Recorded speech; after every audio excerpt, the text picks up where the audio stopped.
Dr. Wilson Erumebor is a senior economist with the Nigerian Economic Summit Group. He joins me now here. Good to see you, Dr. to have this chat with you, Dr. Wilson. Thank you so much. Thank you for having me. All right then. Deep down, inside there, you talked about this this new report that you just launched.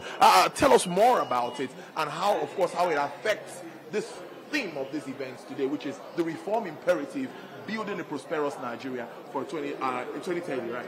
Yeah, so what we did was to launch a report which we called From Hustle to Decent Jobs, Unlocking Jobs and Productivity for Economic Transformation in Nigeria. So basically what we're saying is, how do we create better jobs? Which sectors will drive these jobs? And then how many jobs, should we even create going into 2030? And we just answered that question. So it's basically like the state of jobs in Nigeria and what needs to be done to improve the quality of jobs that we have. So that's what we launched today at the summit. So what kind of jobs are we looking at now? Yeah. Looking at our environment, our particularity of our own environment. What sort of jobs are we looking at? So for context first, so if you look at the numbers from NBS, you'd find that 80% of Nigerians are working in sectors with very low productivity. So if you measure labor productivity and share of employment, you would notice that 80% of Nigerians fall within that category.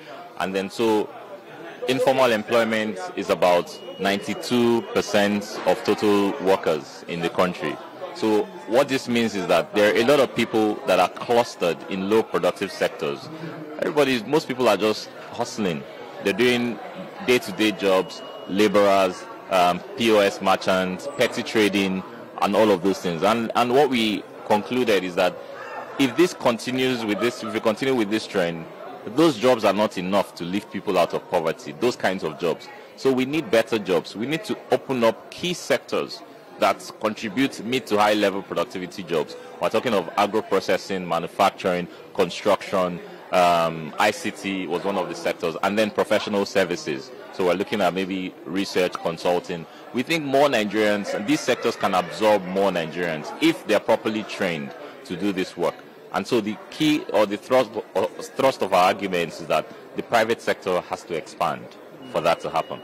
Because there was a time there was a revision from the NBS figures with unemployment that we are now around 5% or something, and that has been a talk everywhere at forums where I have attended. So do you think that all of these jobs you talked about, because they talked about, for example, there are some lawyers that will just go to court once or twice in a month, but they earn more than someone that even works for 30 days. So how do we balance all of this, looking at your own report? So for unemployment, I think what the NBS did was to say people are hustling, people are working, people are not just staying at home to work.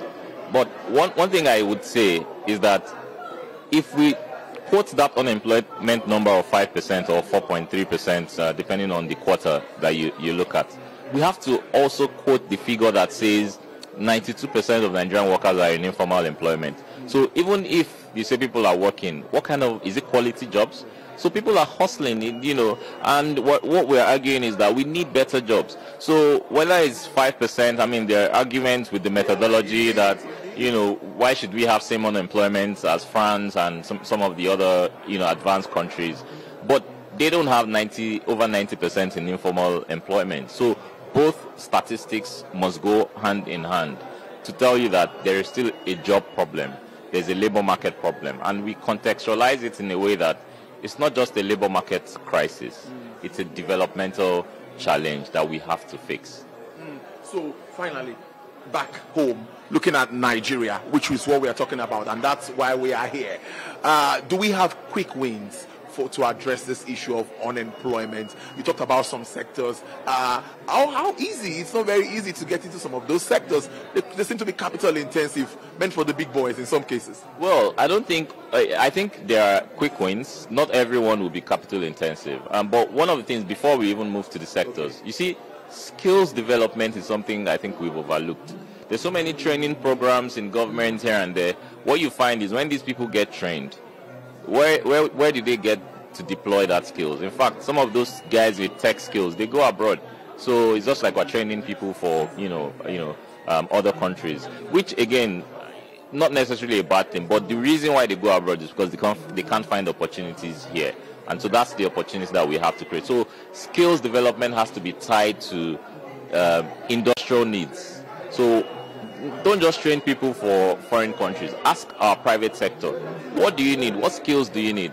How do you change some of the programs and improve them to be sure that they deliver the needs of the people? Then on the sectors, we still waste tomatoes. We still waste so many products. We can't process cassava into industrial starch to meet the needs of flour mills, Unilever, and the big firms.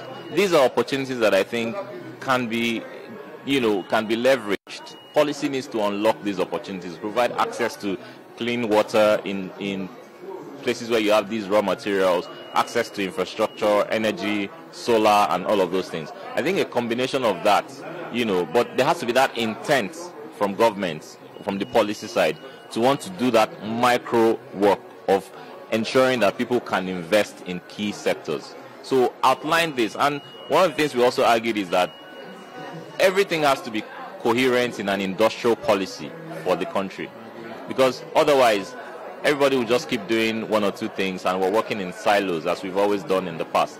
Have a standard industrial policy that contextualize the problem of jobs, of how do we grow capacity within industry, and how do we ensure industries, small businesses scale. And I think that's a very important thing from the session. Now let's wrap this up. NESG has been doing this for a while. Yeah. This is NESG 31. Yeah. I would say that how would you say government has been taking recommendations from your event? You understand? How would you say government has been taking recommendations? For 31 years, NESG has been running this event. How would you assess government? How receptive has government been with taking your recommendations and all? And what would you say would be the strongest message for this year as we move on? Well, it can be better in terms of how they take the recommendations and how they implement it. I think it can be better. We can move faster than this. But again, because I know there are so many initiatives that have come out of the summit, whether it's the ERGP, even the Vision 2020.